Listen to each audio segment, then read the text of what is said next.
NHS standards intended to ensure senior clinicians and staff responsible for urgent tests are available at weekends have no link to reduced death rates, a study has found. Researchers evaluated 123 NHS trusts on the 7-day working standards but found no link between performance and differences in outcomes of patients admitted at the weekend or midweek, the so-called weekend effect. The findings cast more doubt over the evidence base used by Health Secretary Jeremy Hunt to force through a 7-day working contract that led to the first all-out doctors' strike in NHS history. And the study concludes that, with NHS resources being squeezed, chasing targets may divert care away from the most at-risk patients, though it is unlikely to cause direct harm. Mr. Hunt claimed on the BBC Today programme in 2015 that a shortage of weekend staffing was responsible for 6,000 avoidable deaths a year.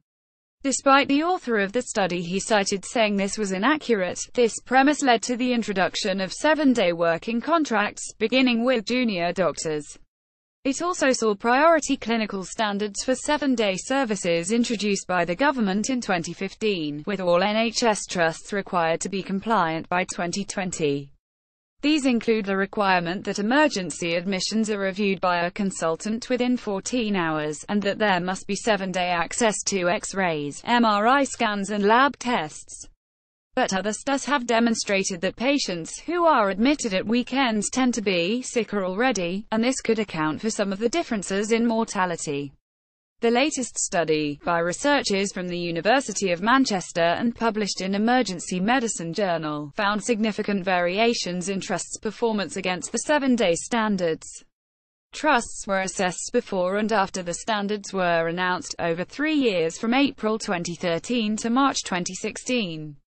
On average, trusts met the standards for patients to have 7-day access to investigations or surgery on 8 of the 9 treatments specified.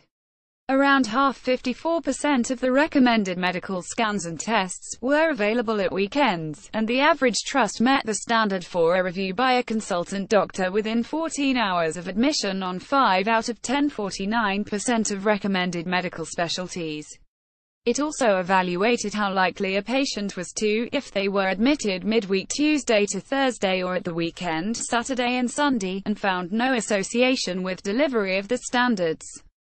The authors conclude the results add to the increasing body of evidence questioning the link between levels of service provision and weekend death rates. While implementation of these standards is unlikely to result in any direct harm to patients, the requirements may divert care away from the most high-risk patients, limiting clinicians' abilities to prioritize patients based on their professional judgment.